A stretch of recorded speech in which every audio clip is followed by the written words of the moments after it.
Today we're going to do chapter 4, day 4. At the top of this notes page, you have a bunch of formulas that you guys have learned in the past, either in Algebra 1 or Algebra 2.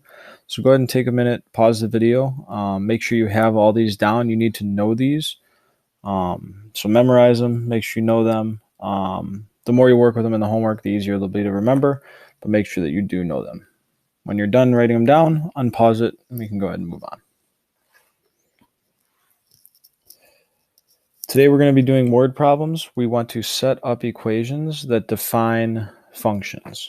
Okay, so we're going to be given a word problem, and we're going to be trying to create an equation in terms of something, in terms of a variable or a specific request. So when we're doing this, there are essentially 3 steps. Step 1, always try to draw a picture. Okay, draw a picture. Step 2, then we want to define the variable for the unknown. And then step 3, we always want to identify any other information and find any equations from above that we just looked at or you wrote down to relate into our problem or into our variable, whatever we're talking about.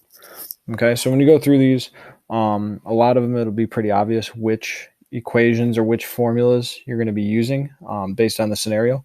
But anytime we've drawn the picture and we've defined the variable that we're looking for, the unknown one, look for any other information in the word problem or any equations that we can use from above or other ones that we've just known in the past, like Pythagorean theorem, maybe the quadratic formula, distance formula, a bunch of those things. Okay, so the rest of it, we're just going to go through a bunch of examples, have you try a couple. So for number 1, it says the perimeter of a rectangle is 16 centimeters. Express the area of the rectangle in terms of the width. Step 1, draw that rectangle. Okay, make sure you get that down on paper. Label a couple things that we know. It says express the area of the rectangle in terms of the width, x. So we know our width is going to be x. We can just go ahead and call our height y then, or our length y. Okay, but what do we want to do? We want to express the area of the rectangle in terms of the width. So what does that mean? That means we want a by itself, and we want a to equal something where it is only x on this side. That is what it's asking for us to do. Okay, and then we're going to use the rest of the information given in the problem in order to do that. Okay, so let's go ahead and find some other information that we know. It says the perimeter of the rectangle is 16 centimeters. So let's go ahead and use the perimeter formula. Perimeter would in this case be 2x plus 2y. And since we have the information, let's go ahead and plug in that information. Anything we know, we can go ahead and use. Now, I don't know really where to go from here yet, but just having that information out there that is known can be really helpful. Now, the other thing that we need to know or need to use is we're finding the area. This is our end, what we're trying to get. We're trying to get the area formula in terms of the width x. Well, we don't have an area formula with x on the other side here necessarily. And actually, we don't have one up here, but we do know from Algebra 1 that the area of a rectangle formula would be length times width, or in this case, x times y. So these are the 2 formulas that we're using, one being the perimeter because they gave us that information, and the other one being the area of the rectangle formula because that's the equation we're trying to get. Now, what we have here is we essentially have a system of equations, right? But we're not trying to solve the system because we have 3 variables going on here. We want to use substitution to get a equals and then only x, or only x's, on the other side. So the way we're going to do this is we're going to manipulate this blue one, because the red one is the one that has a by itself. And we're going to subtract the 2x over. So 16 minus 2x equals 2y. Divide everything by 2. And now we have y equals 8 minus x. And what we want to do with that, let's go ahead and use green, is I want to take this and plug it in for y. And if we notice, because this is a system, once we do that, a equals x times 8 minus x. And now we have the area in terms of x, right? Because a is by itself and only x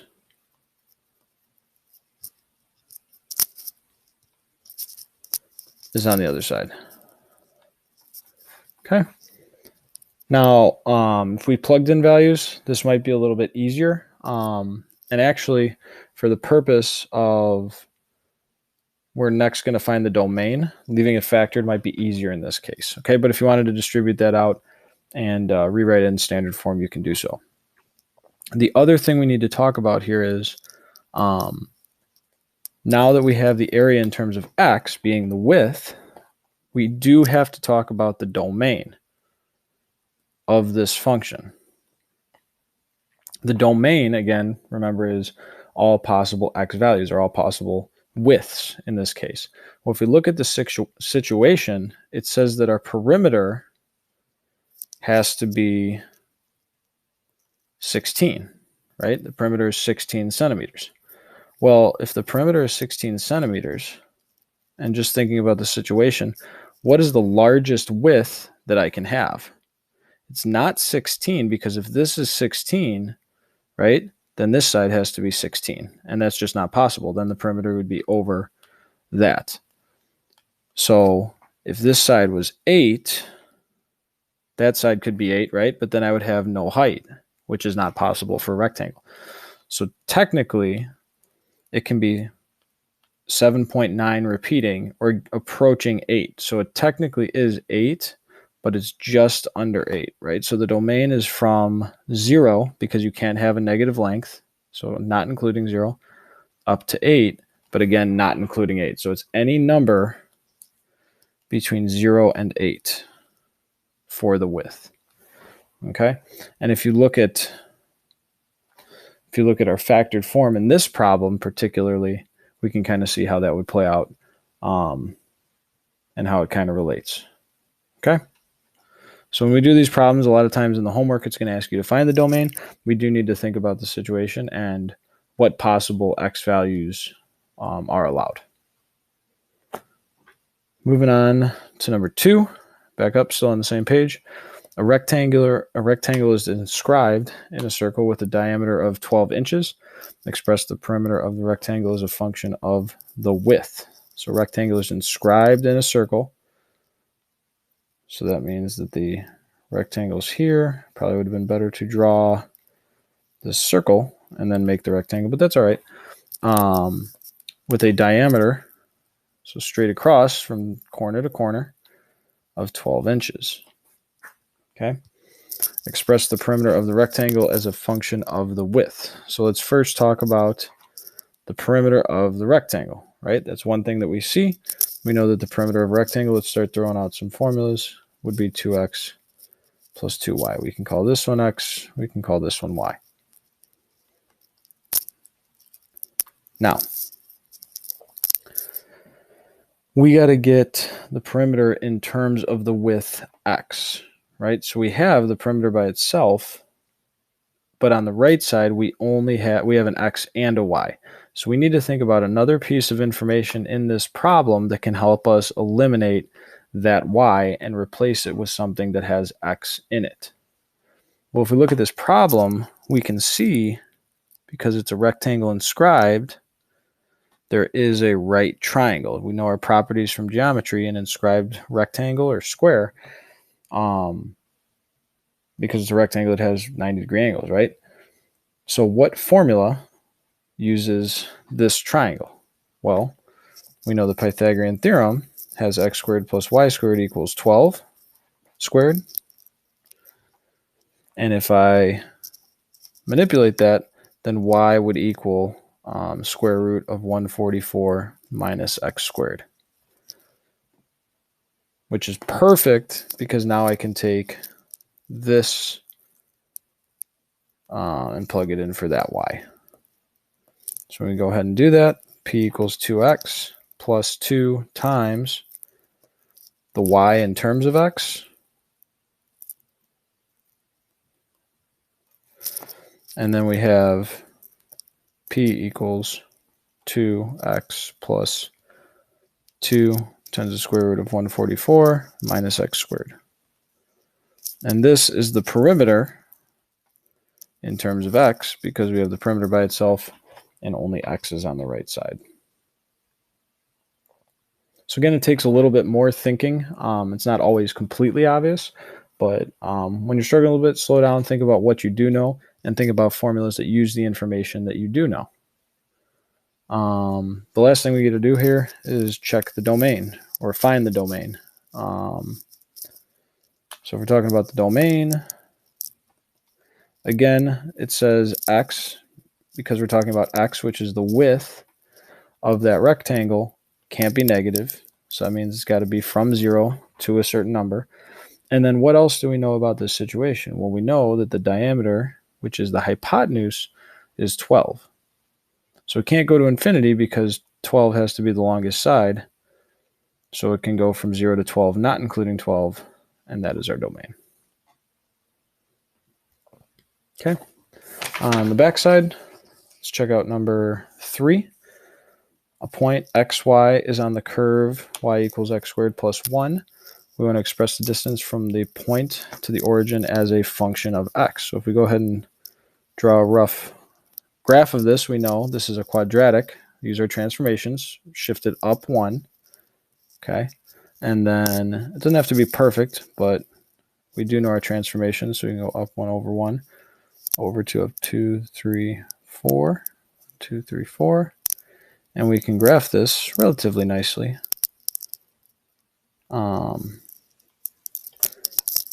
And now we want to look at the distance from the point to the origin as a function of x. Well, the first thing we want to do is distance from the point to the origin, which is another point. Well, what is the distance between 2 points formula? That would be the square root of x minus x1, or x1 minus x2, or x2 minus x1 squared plus y minus y1, or again, as long as you're consistent, squared. Well, let's talk about what we know here. We know that from one point, this point is xy, right? The point that we're talking about, let's just put it here, x comma y. So that's the first point in our distance formula. So let's say x squared plus y to the origin. Well, this is really helpful because the point for the origin we know is 0, 0. So we can use that as x1 and y1. Minus 0, minus 0. Now we need to look at some other things that we know because, again, our goal, let's look at our goal, is to get the distance from these 2 points, which we have right now, as a function of only x. And right now we have this little y that's still on the right side. We don't want that over there. So what else do we know in this equation that can relate the x and y? Well, if we look at the equation that the graph is actually on, we know that x is the input, but y is always going to be x squared plus 1. So this point can be written as x comma y, or it can be written as x comma x squared plus 1 because this is the output.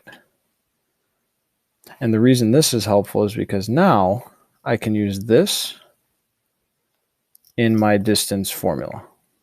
So we have the distance equals square root of x minus 0 squared is just x squared plus and then we can plug in x squared plus 1. And then we did minus 0, which cancel or doesn't need to be there, and then quantity squared. So we can leave it here as is, or to make it look a little bit nicer, you can double distribute that out. So we have, we're going to kind of skip to the end here. When I double distribute it out, x to the 4th plus 3x squared plus 1. Just to make it look a little bit nicer, because if we were actually using this formula, it might be easier to use that green one rather than the blue one. If you did circle it at this point, that would be all right too, because that one does look pretty nice as well.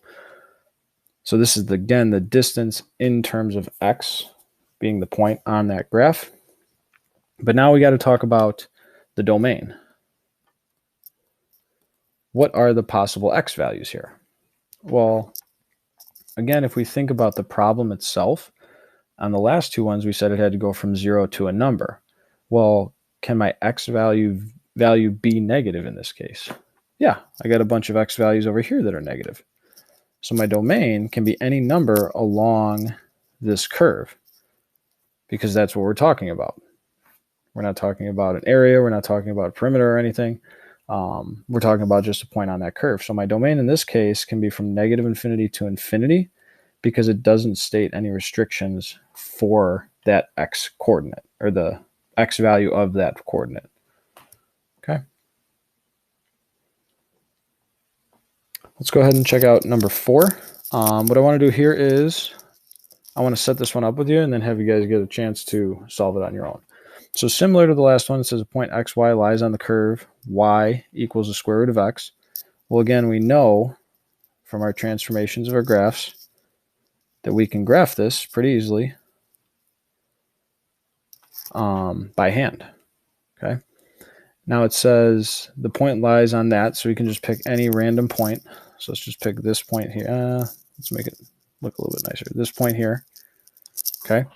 And it says express the area of the shaded triangle as a function of x. All I want to do here for you guys is show you the triangle that they're referring to. They mean when they drop this down, we're trying to find the area of this shaded triangle. I felt that this problem, you guys could probably figure it out, but just to be safe, make sure I point that out.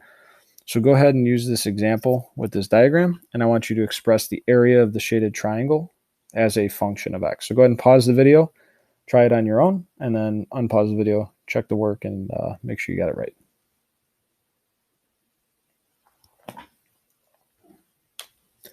All right, so in this case, we only have one formula. We didn't need two formulas. The area is 1/2 xy, right, where our x is here and our y is there. We know, just like the last one, that this point is x comma y, but it's also x comma square root of x because of the equation that line is, or the curve is. And then you just plug them in, and the domain again for this one would actually be from 0 to infinity, because your x value cannot be negative because it is a square root graph. Next one, I want you to go ahead and try this one again. Pause the video, try it on your own, and then go ahead and unpause it, check your answer, and don't forget to make sure you include domain. All right, go ahead and try it.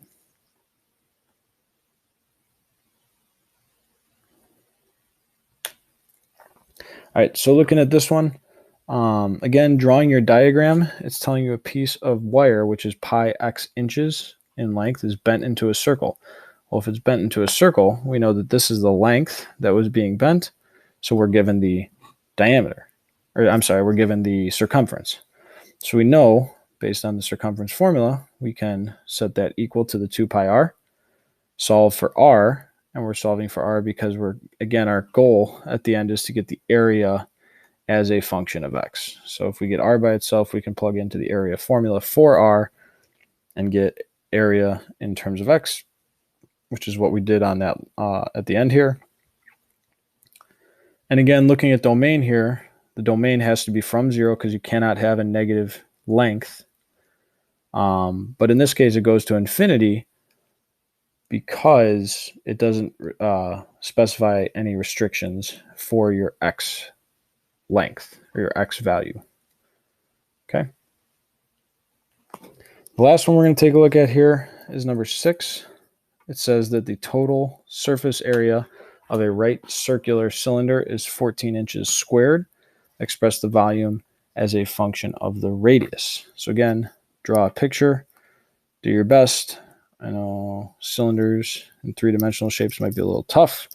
I have a tough time drawing them, but we do the best we can. So there's our cylinder, circular cylinder. The surface area is 14 inches squared. So the second I see surface area and a length that it's given me, I'm going to go ahead and use that formula. We know 14 is the surface area, and we know on the front side that our formula for that was 2 pi r squared plus 2 pi r h.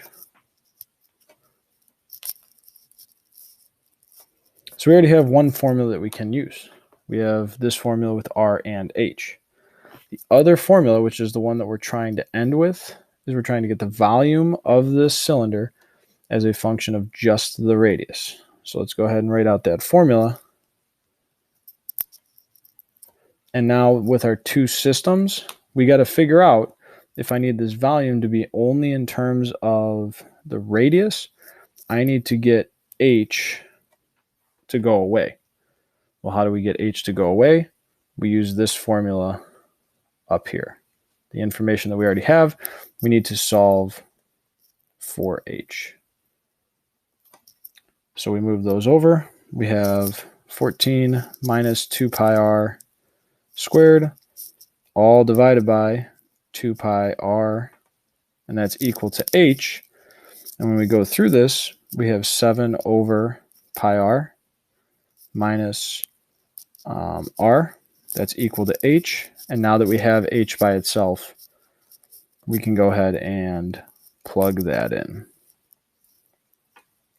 So the volume equals pi r squared times 7 over pi r minus r. Again, you could leave it here, or if we distribute this one out, it will look a little bit nicer. So I would recommend distributing it out. But we have 7r minus pi r cubed. So you can see how this one, distributing it out, would look a lot nicer. So I'd recommend doing that. Now this one's a little bit tricky because if we're looking, we know that the surface area is 14 inches squared. So our domain obviously has to go from 0 to a number, because if you have a surface area, you can't have a negative radius, right? Otherwise, you wouldn't have a circle. But let's go ahead and talk about this point right here. Right here.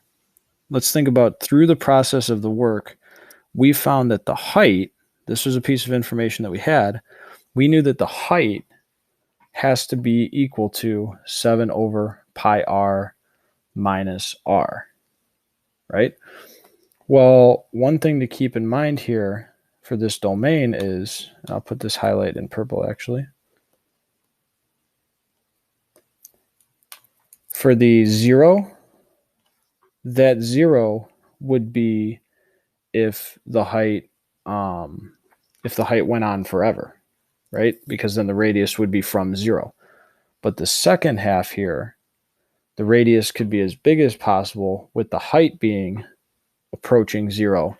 So the way we find the second one is we set 7 over pi r minus r equal to 0. Now this is, again, not actually possible, but if we find that number, we can make that the upper bound and not include it. So we go ahead and solve this. 7 over pi r equals r, multiply by r. So we have r squared equals 7 over pi, square root them, and then we end up with r equals square root of 7 pi over pi. So that's your upper bound. Now this one, again, is tricky, and you got to think about it a little bit. But what's going on here for these domains is we know that the surface area is 14 inches squared. So when we find the domain is, again, all possible values for our independent variable, which is the radius. So if the radius is 0, well, if the radius is 0, it's going to be, it can't be 0, but if it's approaching 0, it's going to be a super long, skinny cylinder, right? So that's the smaller version. Well, for the upper one, we're looking for where the radius is as big as it can possibly be. So that's kind of the concept of what we were doing there. That's a very skinny cylinder, but that's the concept. Okay. So the homework is day 4. Try it out. Good luck.